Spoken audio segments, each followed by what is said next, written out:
Hello everyone, how are you all doing? I hope all of you are doing great. So in this video we will see chapter number 10 life processes in plants. इसका हम revision देखने वाले हैं। Question answer practice करने के लिए आप Janaki study corner पर जा सकते हैं। पीडीएफ्स वगैरह के लिए आप मुझे डीएम कर सकते हैं, इंस्टा पे, जीमेल पे या व्हाट्सएप के थ्रू कनेक्ट कर सकते हैं। व्हाट्सएप चैनल के थ्रू सभी लिंक्स डिस्क्रिप्शन बॉक्स में है। ये जो सीरीज है फाइनल एग्जाम 2026 की प्रिपरेशन जो हम कर रहे हैं, इसका प्लेलिस्ट का लिंक आपको वीडियो के एंड में मिल जाएगा, तो वहां से जाकर आप सारे वीडियोस देख सकते हैं। चलिए चैप्टर नंबर 10 देखते हैं, लाइफ प्रोसेसेस इन प्लांट्स। कैसे लग रहे हैं आप लोगों को ये revision video, please let me know. और एक क्वेश्चन प्रैक्टिस तो बहुत कम बच्चे कर रहे हैं, दूसरे चैनल पे जा ही नहीं रहे। अब मैं लिंक जो है डिस्क्रिप्शन बॉक्स में दे रही हूँ दूसरे चैनल का, तो वहां से जाके क्वेश्चन आंसर प्रैक्टिस करिए, अदरवाइज रिविजन का कोई मतलब नहीं है। ओके, चलिए स्टार्ट करते हैं। Introduction. Plants are living organism. Plants क्या है? लिविंग ऑर्गेनिज्म है। प्लांट्स को फूड, वाटर, एयर, सनलाइट इनकी जरूरत होती है ग्रोथ के लिए। प्लांट अपना खाना खुद बनाते हैं, उस प्रोसेस को हम कहते हैं फोटोसिंथेसिस। देन नेक्स्ट हमने पढ़ा था न्यूट्रिशन इन प्लांट्स। तो पहला है ऑटोट्रॉफिक न्यूट्रिशन। इसका मतलब है कि प्लांट अपना खाना खुद बनाते हैं। ऑटो मतलब खुद से, है ना। ऑटो स्टार्ट, ऑटोमेटिक बोलते हैं ना, खुद से चलने लगता है। तो ऑटो ट्रॉफिक मतलब खुद से अपना खाना बनाते हैं, इसीलिए उन्हें ऑटोट्रॉफ्स कहा जाता है। Now why plants need food. Plants को क्यों चाहिए खाना? तो food is needed for growth and repair. Plant भी तो ग्रोथ करते हैं, बढ़ते हैं, रिपेयर होते हैं। कहीं से डालियां टूट जाए, पत्ते खराब हो रहे हैं, तो रिपेयर होने में एनर्जी चाहिए इन चीजों के लिए, ग्रोथ के लिए, रिपेयर होने के लिए, न्यू सेल्स बनाने के लिए। तो इन सब चीजों के लिए प्लांट्स को भी फूड की जरूरत पड़ती है। Then next is photosynthesis. Photosynthesis क्या होता है? It is a process by which plants prepare their own food. और इसके लिए क्या क्या चाहिए प्लांट को? सनलाइट चाहिए, है ना। सनलाइट की प्रेजेंस में, वाटर के प्रेजेंस में फोटोसिंथेसिस का प्रोसेस होता है। रिक्वायरमेंट्स क्या क्या होती हैं? वही जो मैंने अभी आपको बताई, सनलाइट, देन क्लोरोफिल, जो प्लांट्स के लीव्स में ग्रीन पिगमेंट होता है, लीव्स में प्रेजेंट होता है स्टोमेटा के थ्रू, ये चाहिए होता है फोटोसिंथेसिस में। कार्बन डाइऑक्साइड एयर से लेते हैं प्लांट, और वाटर ये सॉइल से लेते हैं। तो ये सारी चीजों के प्रेजेंस में फोटोसिंथेसिस का प्रोसेस होता है। देन इसी में सी है हमारा, प्रोडक्ट क्या क्या बनता है फोटोसिंथेसिस के प्रोसेस में? तो ग्लूकोज बनता है जो कि फूड होता है, और ऑक्सीजन रिलीज होता है एज अ बाय प्रोडक्ट। ठीक है, तो फोटोसिंथेसिस का इक्वेशन अगर हमें सिंपली देखना हो तो कार्बन डाइऑक्साइड प्लस वाटर ये मिलकर क्या बनाते हैं? फूड बनाते हैं, जिसे हम ग्लूकोज कह रहे हैं इस केस में, और oxygen as a by product release करते हैं, जो हम ह्यूमन बींग्स के लिए, लिविंग बींग्स के लिए ऑक्सीजन बहुत जरूरी होता है। और ये सभी प्रोसेस जो होता है वो present in the presence of sunlight and chlorophyll होता है। तो आप ऐसे लिख सकते हो ऑक्सीजन कि कार्बन डाइऑक्साइड प्लस वाटर, ठीक है, in the presence of sunlight and chlorophyll. ठीक है, क्लोरोफिल क्या इसमें बनता है इस प्रोसेस में?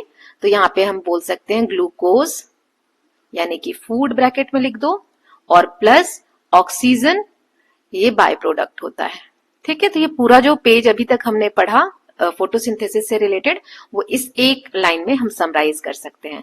देन नेक्स्ट है लीव्स, जो होते हैं मेन साइट होते हैं फोटोसिंथेसिस के। फोटोसिंथेसिस का जो प्रोसेस है वो हो तो रहा है, लेकिन कहाँ होता है? तो लीव्स में होता है, क्योंकि लीव्स जो एक ग्रीन कलर पिगमेंटेशन होता है जिसे क्लोरोफिल कहते हैं, वो लीव्स में प्रेजेंट होता है। लीव्स में टाइनी पोर्स होते हैं, छोटे छोटे पोर्स होते हैं, जिसे हम स्टोमेटा कहते हैं। स्टोमेटा का फंक्शन क्या होता है? ये कार्बन डाइऑक्साइड को अपने अंदर लेते हैं और बदले में प्रोसेस करने के बाद ऑक्सीजन को बाहर छोड़ते हैं। ऑल्सो हेल्प्स इन ट्रांसपीरेशन, ये ट्रांसपीरेशन में भी हेल्प करते हैं। नाउ नेक्स्ट देख लेते हैं transport of water and minerals. तो प्लांट में वाटर और मिनरल्स जो हैं वो कैसे ट्रांसपोर्ट होते हैं? सो एब्जॉर्प्शन बाय रूट्स, ये जो रूट्स होती हैं प्लांट्स की जमीन के अंदर, जब हम पानी डालते हैं, मिनरल्स डालते हैं, सॉइल में जो मिनरल्स होते हैं वो रूट्स के थ्रू एब्जॉर्ब होते हैं वाटर और मिनरल्स फ्रॉम सॉइल। रूट में जो हेयर्स होते हैं, जैसे रूट्स इस तरीके से हैं जड़ें, तो इसमें छोटे छोटे इस तरीके से हेयर्स होती हैं, ये सरफेस एरिया इंक्रीज करते हैं एब्जॉर्प्शन के लिए। अब यहां पर हम दो चीजें इंपॉर्टेंट पढ़ेंगे। जाइलम, जाइलम जो होता है वो वाटर ट्रांसपोर्ट करता है। Xylem carries water and minerals from root to leaves, नीचे जड़ों से लेकर और पत्तों तक खाना पहुंचाने का, वाटर ट्रांसपोर्ट करने का काम किसका होता है? जाइलम का। जाइलम वाटर और मिनरल्स रूट से लेकर लीव्स तक ऊपर लेकर जाते हैं। और जो लीव्स में खाना बनता है उसको अदर पार्ट्स ऑफ ट्रीज में फैलाने का काम कौन करते हैं? फ्लोएम। ओके, इसके बारे में भी हमने पढ़ा था। देन नेक्स्ट है exchange of gases in plants. Plants में कैसे गैसेज का एक्सचेंज होता है? तो exchange of gases in plants mainly occurs through stomata. Stomata से होता है। दिन के समय में CO2 goes in for photosynthesis. जब सूर्य का प्रकाश होता है दिन के समय में, जब फोटोसिंथेसिस का प्रोसेस होता है, तो कार्बन डाइऑक्साइड लीव्स में जो स्टोमेटा है वो अपने अंदर लेते हैं और ऑक्सीजन बाहर की तरफ देते हैं। Plants also respire day and night. Plants भी रेस्पिरेशन का प्रोसेस करते हैं दिन रात, है ना। Then respiration in plants. Respiration का मतलब क्या होता है? अभी मैंने कहा रेस्पिरेशन प्लांट्स में होता है। इसका मतलब होता है process of breaking down food to release energy. खाना तो लीव्स में बन गया, अब उस खाने को एनर्जी में कन्वर्ट करना, है ना। तो ब्रेक डाउन करना फूड को ताकि वो एनर्जी रिलीज कर सके। इसके लिए ऑक्सीजन की जरूरत पड़ती है। Plant use oxygen for respiration. देखो याद रखना, फोटोसिंथेसिस के लिए कार्बन डाइऑक्साइड चाहिए। इसमें क्या बनता है? फूड, यानी खाना बन गया प्लांट के लिए। अब इस फूड से हमें एनर्जी चाहिए, तो फूड को छोटे छोटे पार्ट्स में तोड़ना है। उसको तोड़ने के लिए ऑक्सीजन की जरूरत पड़ती है, और इस प्रोसेस को, जैसे कार्बन डाइऑक्साइड ले रहे थे तो इसको हम फोटोसिंथेसिस बोल रहे थे, तो जब ऑक्सीजन की जरूरत पड़ती है तो उस प्रोसेस को हम कहते हैं रेस्पिरेशन, जिसमें फूड को छोटे पार्टिकल्स में तोड़ के एनर्जी में कन्वर्ट करते हैं। तो रेस्पिरेशन का रिजल्ट क्या होता है? एनर्जी बनने लग जाती है, क्योंकि एनर्जी के लिए तो हो रहा था वो, और कार्बन डाइऑक्साइड और वाटर जो है वो प्रोड्यूस होते हैं। ओके, नाउ नेक्स्ट देख लेते हैं ट्रांसपीरेशन। ट्रांसपीरेशन क्या होता है? मीनिंग इसका होता है loss of water as water vapour from leaves through stomata. जैसे लीव्स में स्टोमेटा है, अभी हम पढ़ रहे हैं, तो स्टोमेटा के थ्रू पानी का लॉस होना, वाटर वेपर के फॉर्म में उड़ जाना, है ना, तो उसे हम कहते हैं ट्रांसपीरेशन। इसका इंपॉर्टेंस क्या है? Helps in cooling the plant, plant को कूलिंग प्रोवाइड करने में, और helps in movement of water upward pull effect, पानी जो है वो भाप के फॉर्म में कन्वर्ट होने में इसको मदद मिलती है। देन नेक्स्ट है reproduction in plants. Basic idea इसमें हम पढ़ रहे हैं। So plants reproduce to form new plants. Plants reproduce करते हैं थ्रू सीड्स, बीज से हम नया प्लांट लगा सकते हैं। कटिंग, जैसे एक डाली को काट दी और फिर यहाँ पर अगर हमने जड़ें डेवलप कर ली तो उससे हम दूसरा प्लांट लगा सकते हैं। बर्ड्स से, स्पोर्स से, सम प्लांट्स में स्पोर्स होते हैं जिसके थ्रू हम नया प्लांट ग्रो कर सकते हैं।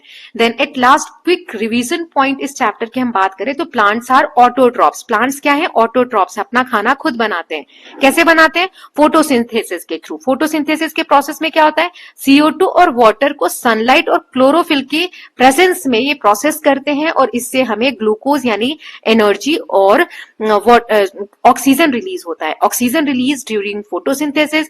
रूट्स जो है एब्जॉर्ब करते हैं वाटर। जाइलम इस वाटर और मिनरल को कैरी करता है। देन स्टोमेटा हेल्प करता है गैस एक्सचेंज करने में और ट्रांसपीरेशन में। Respiration happens in plant day and night, दिन रात रेस्पिरेशन का प्रोसेस होता रहता है। ओके, तो ये कुछ क्विक रिवीजन पॉइंट्स थे। तो इसके साथ हमने चैप्टर नंबर 10 का रिवीजन कंप्लीट कर लिया है। अब आप जानकी स्टडी कॉर्नर पर जाइए, वहां जाकर इसका क्वेश्चन आंसर आप प्रैक्टिस कर सकते हैं इस चैप्टर के, और ये प्लेलिस्ट है, यहाँ से आप बाकी के चैप्टर्स देख सकते हैं। ओके, तो जल्दी ही मिलेंगे चैप्टर नंबर 9 के रिवीजन के साथ। So I hope all of you are enjoying these videos.